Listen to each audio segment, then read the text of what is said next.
오늘 우리에게 주시는 하나님 말씀은 사무엘상 5장 1절에서 12절 말씀입니다. 블레셋 사람들이 하나님의 궤를 빼앗아 가지고 에베네셀에서부터 아스돗에 이르니라.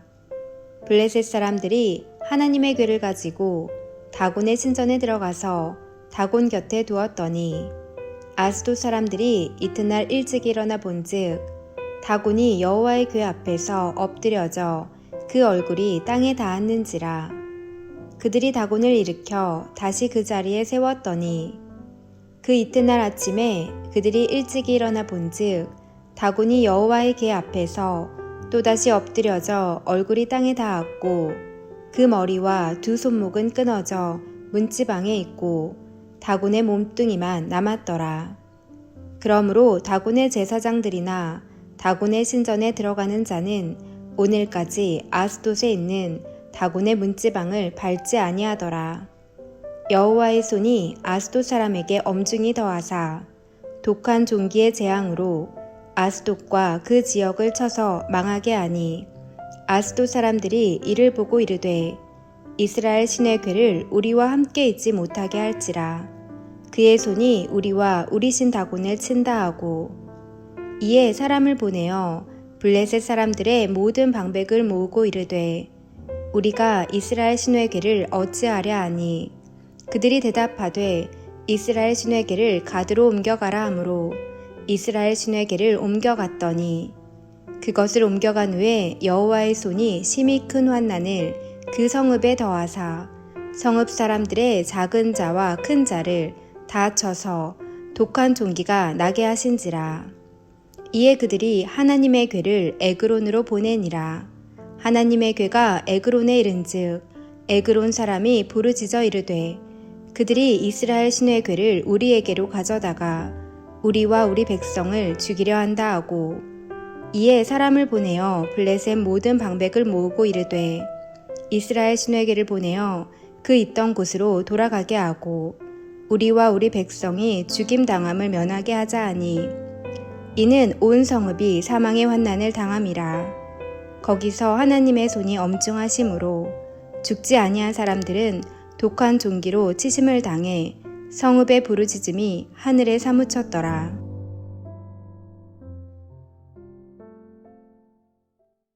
이스라엘 백성들이 블레셋과 전투를 벌이면서 여호와의 법궤를 앞세우면 싸워 이길 것이다 라고 생각했습니다.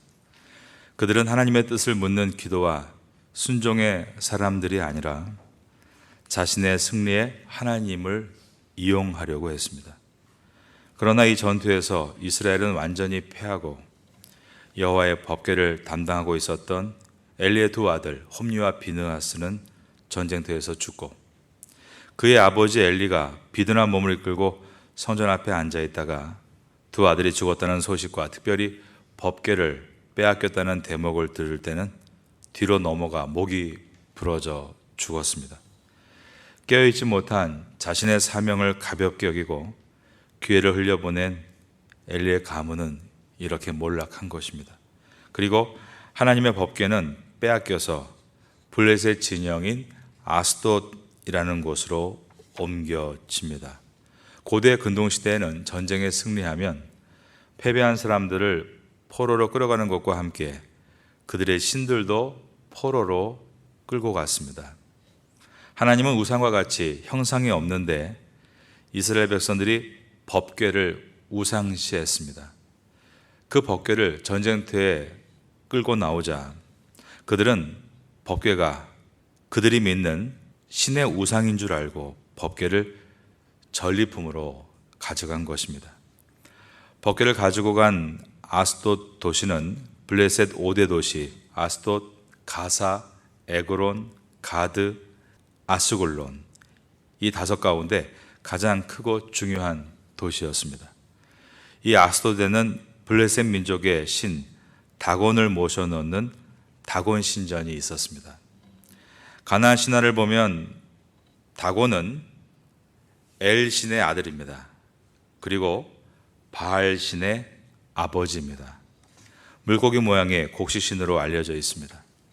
고대 근동 사람들은 패배한 민족 신을 자기들의 힘과 함께 두면 그 상대방의 신의 힘까지 흡수해서 더 강해진다라고 믿은 것입니다. 여호와의 궤를 다곤 옆에 놓아둔 날 아침이었습니다. 아스돗 사람들은 다곤 신이 여호와의 궤 앞에 엎드려져서 얼굴이 땅에 닿은 황당한 상황을 목격해야 했습니다. 5장 2절과 3절입니다. 블레셋 사람들이 하나님의 궤를 가지고 다곤의 신전에 들어가서 다곤 곁에 두었더니 아스돗 사람들이 이튿날 일찍 일어나 본즉 다곤이 여호와 궤 앞에서 엎드려져 그 얼굴이 땅에 닿았는지라. 그들은 쓰러진 다곤을 다시 일으켜 제자리에 놓습니다. 아스돗 사람들은 이 일에 대해서 불안한 예감을 가졌을 것입니다. 그래서 애써서 이것이 우연한 액시던트, 사고다라고 치부합니다. 3절입니다. 아스돗 사람들이 이튿날 일찍 일어나 본즉 다곤이 여호와의 궤 앞에서 엎드러져 그 얼굴이 땅에 닿았는지라. 그 다음 보니까 그들이 다곤을 일으켜 다시 그 자리에 세웠다라고 했습니다. 그런데 그 다음 날 아스돗 사람들은 여호와의 궤 앞에 엎드러진 다곤을 다시 목격하게 됩니다. 이번엔 그냥 엎드러진 것이 아니라 머리와 두 손은 끊어져 문지방 위에 있고 몸통만 남아 있었습니다. 고대 근동에서 전쟁에 이긴 장수는 상대방 장수의 머리와 오른손을 잘라서 승리의 기념물로 자신들의 진영에 가져오곤 했습니다. 다윗이 골리앗의 머리를 가져왔죠. 사울이 자결했을 때 어느 병사가 공적을 세우려고 사울의 머리를 잘라왔던 일이 있습니다. 그러므로 다곤의 머리와 손이 끊어져 있었다는 것은 아주 불길한 일이었습니다. 그들은 다곤이 두 번이나 법궤 앞에 얼굴을 쳐박고 쓰러져 있고 두 번째는 머리와 손목이 잘려있는 것을 보면서 이것이 우연한 사고로 넘어진 것이 아니라는 것을 직감하게 됩니다. 그들은 깨달았습니다. 자신들이 이스라엘 백성은 이겼지만 그것은 하나님을 이긴 것은 아닌 것임을 말입니다. 여러분, 우리 하나님은 패하시는 분이 아니십니다. 하나님은 패하거나 실패하시는 분이 아닙니다. 하나님은 무릎을 꿇거나 강한 신 앞에 코를 박고 엎드려질 수 있는 분이 아닙니다. 온 우주 만물을 창조하신 창조자이시고 그 만물을 다스리시는 통치자이십니다. 그래서 하나님은 그냥 왕이 아니라 만왕의 왕이신 것입니다. 여러분의 하나님이 그런 능력의 주님이심을 기억할 수 있게 되기를 예수님의 이름으로 축원합니다. 5절을 보겠습니다. 만물의 영장이라고 하는 인간이 얼마나 어리석은가. 절대 능력을 보았음에도 약간의 효용에 미련을 버리지 못합니다. 오늘날도 하나님만 의지하면 되는데 교회 다니면서 다른 것을 의지하는 사람들이 참 많습니다. 점을 보는 사람도 있습니다. 하나님만 의지하면 되는데 한 줌도 안 되는 돈을 의지하는 사람이 있습니다. 하나님과 멀리 떠납니다. 약간의 효용에 미련을 버리지 못하는 것입니다. 다곤 씨는 법궤 앞에서 고개를 조아리다 못해 얼굴을 땅에 묻고 목이 부러지고 손목이 잘렸습니다. 그런데 5절에 보면 이 사건 이후에 아스돗 사람들이 다곤 신전의 문지방을 밟지 않게 됐다라고 했습니다. 그 이유가 다곤의 머리와 손이 닿은 문지방이 어떤 신적 능력이 있을 것이다라고 기대했다는 것입니다. 하나님은 이방의 헛된 신을 치심으로 그들이 아무것도 아님을 증명하셨습니다. 하나님은 늘 자신의 능력을 세상에 나타내시는 것입니다. 그런데 사람들은 그러한 하나님을 만나지 않고 오히려 약간의 효염, 효력, 그런 미신적인 것에 더 마음을 갖게 됩니다. 교회 와서 본질은 병 낫는 게 아닙니다. 그런 기적을 보라고 우리에게 주님께서 교회로 부르신 것이 아닙니다. 나를 구원하신 십자가의 은혜를 만나라고 우리를 이곳에 부르신 줄로 믿습니다.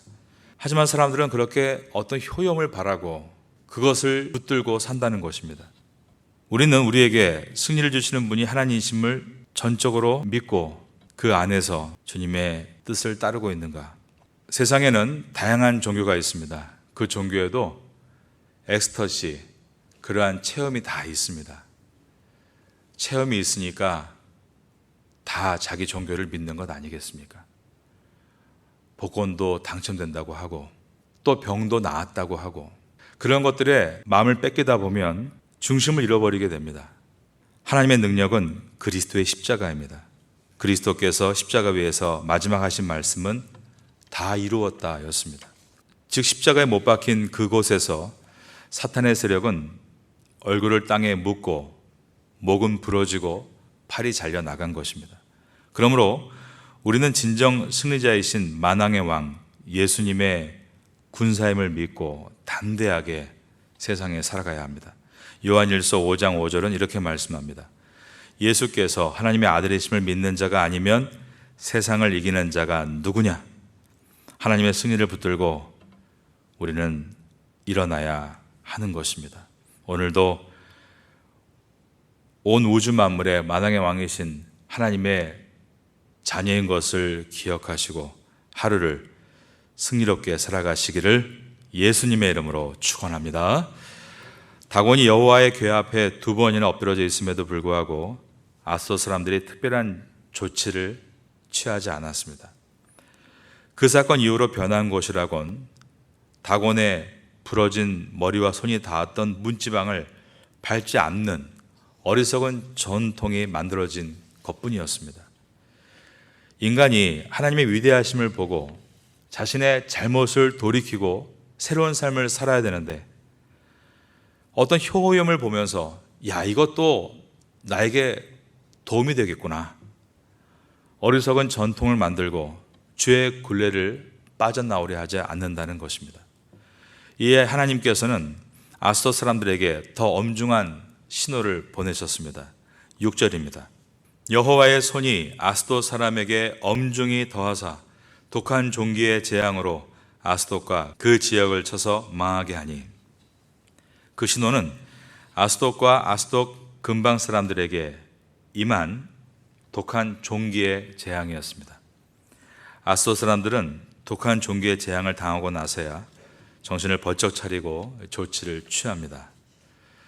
여호와의 손이 그들과 그들의 신 다곤을 쳤다는 사실을 드디어 인정하고 여호와의 궤를 다른 곳으로 보내고자 한 것입니다. 7절입니다. 아스돗 사람들이 이를 보고 이르되 이스라엘 신의 궤를 우리와 함께 있지 못하게 할지라 그의 손이 우리와 우리 신 다곤을 친다 하고, 아스돗 사람들은 여호와의 궤로 인한 문제의 심각성을 깨닫고 블레셋 지도자들을 모아서 해결 방안을 논의합니다. 다른 지역에서 온 블레셋 지도자들은 그 궤를 가드라는 곳으로 옮길 것을 제안합니다. 블레셋의 5개 도시 가운데 또 다른 도시입니다. 8절에 보면 이에 사람을 보내어 블레셋 사람들의 모든 방백을 모으고 이르되 우리가 이스라엘 신의 궤를 어찌하려 하니, 그들이 대답하되 이스라엘 신의 궤를 가드로 옮겨가라 하므로 이스라엘 신의 궤를 옮겨갔더니, 다른 지역에서 온 블레셋 사람들이 아스돗에 임한 재앙과 여호와의 궤 사이의 상관관계를 지금 의심하고 있는 것입니다. 그래서 여호와의 궤를 가드로 옮겼을 때 똑같은 재앙이 일어나는가 확인하자라고 했습니다. 그들은 자기들이 법궤의 장소를 옮기면 환란이 없어지게 할 수 있다, 하나님을 계속 조정하려고 하고 있는 것입니다. 우리도 마찬가지입니다. 정말 하나님의 자녀로 순종하는 삶을 결단하고 있는가, 아니면 하나님을 이용해서 조정하며 살려고 하고 있는가. 이것은 똑같은 신앙생활을 해도 완전히 극명하게 갈라지는 두 길입니다. 그들이 법궤를 옮겨 놓으면 가드에서는 어떤 일이 일어날까 실험을 했을 때 비참한 결과가 또 발생했습니다. 9절에 보니까 그것을 옮겨간 후에 여호와의 손이 심히 큰 환란을 그 성읍에 더하사 성읍 사람들이 작은 자와 큰 자를 다 쳐서 독한 종기가 나게 하신지라. 이에 그들이 하나님의 궤를 에그론으로 보내니라. 하나님의 궤가 에그론에 이른즉 에그론 사람이 부르짖어 이르되 그들이 이스라엘 신의 궤를 우리에게로 가져다가 우리와 우리 백성을 죽이려 한다 하고, 하나님의 궤가 가드로 옮겨졌을 때 가드에 독한 재앙이 임했습니다. 그러자 블레셋 사람들은 또 그 궤를 에그론으로 보냅니다. 이제는 블레셋 사람들의 상당수가 하나님의 궤와 이 재앙의 상관관계를 인지하고 있었다는 것입니다. 그러므로 에그론 사람들은 왜 이러한 위험한 물건을 우리에게 보내는가 염려하고 있습니다. 정말 법궤는 뜨거운 감자였습니다. 여러분, 뜨거운 감자를 손으로 들어보신 적 있으십니까? 너무 뜨거워서 이 손에 들고 있다가 뜨거! 그러면서 또 다른 손으로 감자를 옮기듯이 그들은 법궤를 감당하지 못하고 옮기는데 이미 많은 블레셋 사람들이 독한 종기로 죽었고 살해하는 자들은 그로 인해 고통 가운데 울부짖고 있었다라고 되어 있습니다. 마지막 절 11절과 12절입니다. 이에 사람을 보내어 블레셋 모든 방백을 모으고 이르되 이스라엘 신의 궤를 보내어 그 있던 곳으로 돌아가게 하고 우리와 우리 백성이 죽임을 당함을 면하게 하자니 이는 온 성읍이 사망의 환난을 당함이라. 거기서 하나님의 손이 엄중하심으로 죽지 아니한 사람들은 독한 종기로 치심을 당해 성읍의 부르짖음이 하늘에 사무쳤더라. 이들은 이제 이스라엘의 궤를 다시 이스라엘로 돌려보내는 길만이 사는 길이라고 결정을 했습니다. 이스라엘은 전투에서 져서 법궤를 빼앗겼지만 하나님은 그 적들의 진영에 홀로 계시면서 모든 우상은 헛것이고 자신만이 진정한 하나님이심을 보여주셨습니다. 그러므로 하나님은 끌려다니시는 것이 아니라 스스로 그곳에 들어가셔서 하나님이 어떤 분이신지를 세상에 가르치신 것입니다. 하나님의 사람인 우리들도 마찬가지입니다. 우리는 이곳 태국에서 끌려다니는 사람이 아닙니다. 스스로 이 태국 땅에 들어와서 하나님의 거룩을 각자의 직업군에서 각자의 분야에서 나타내는 것입니다. 이것을 거룩한 세속성이라고 부릅니다. 우리는 거룩한 세속성을 위해서 한국에서부터 이 복음을 불모진 태국으로 가지고 들어온 사람들입니다. 태국 사회에 들어가서 하나님이 어떤 분이신지를 보여주기 위해 우린 주님의 사람으로 이곳에 부름받은 것입니다. 하지만 안타깝게도 태국에 와서 그러한 자신의 위대한 신분을 잃어버리고 거룩을 지키지 않고 오히려 세속화되어진 이스라엘 백성과 같이 일이 터지고 절이 터지며 자기의 본분을 잃어버린 사람도 없다라고는 말하지 못하겠습니다. 하나님은 만왕의 왕이십니다. 우리가 주님을 이용하려 하지 않고 주님의 뜻에 순종한다면 주님께서는 반드시 우리를 귀하게 사용하심으로 이 태국 땅에 복음의 빛이 임하도록 축복의 통로로 사용하실 것을 믿습니다. 하나님은 혼자서라도 이 세상에서 세상을 뒤엎을 수 있는 능력의 주님이시다 오늘 보여주셨습니다. 하지만 그 일을 함께할 주의 일꾼들을 찾고 계시는 것입니다. 바로 그 일에 준비된 사람이 사무엘이었습니다. 그리고 앞으로 보게 될 다윗입니다. 하나님은 이 태국 땅에서도 하나님 스스로 얼마든지 하나님 되심을 그 능력을 나타내 보이실 수 있습니다. 하지만 사람들은 복음이 아니면 그러한 징조에 대해서 또 어리석은 해석을 하고 또 다른 우상을 만들어 세울 것입니다. 그러기에 주님은 그 모든 일들에 대해서 이것이 하나님의 역사임을 깨닫게 하는 복음을 전할 사람들을 우리의 직업군에 세우셨는데 바로 저와 여러분들입니다. 잘 훈련받아서 각자의 분야에서 실력을 보이고 정의로 일하고 사랑으로 섬기는 것을 그들에게 보여주라고 부름받은 이들이 바로 우리들인 것입니다. 우린 그러므로 사무엘과 같이 지금 훈련받고 있는 것이고, 성도는 하나님의 군사로서 세상의 우상을 타파하고 하나님만이 참신이심을 증거해야 될 자이들이기에 올 한 해의 표를 여호와의 군사라고 정하고, 기도의 군사 되기 위해 이곳에 앉아있고, 말씀의 군사 되기 위해 말씀을 가슴에 품고 있으며, 그러는 가운데 성경의 군사로 준비하고 있는 것입니다. 하나님만이 유일한 참신이심을 전하는 영적인 전투에서 승리하는 실력을 기르기 위해 지금도 훈련하고 준비하고 있는 것입니다. 이것을 사무엘서를 통해서 우리의 마음에 각인시키면서 정말 멋지게 주님께 잘 준비되어 이 태국 땅에서 쓰임받는 여러분 모두가 될 수 있기를 예수님의 이름으로 축원합니다.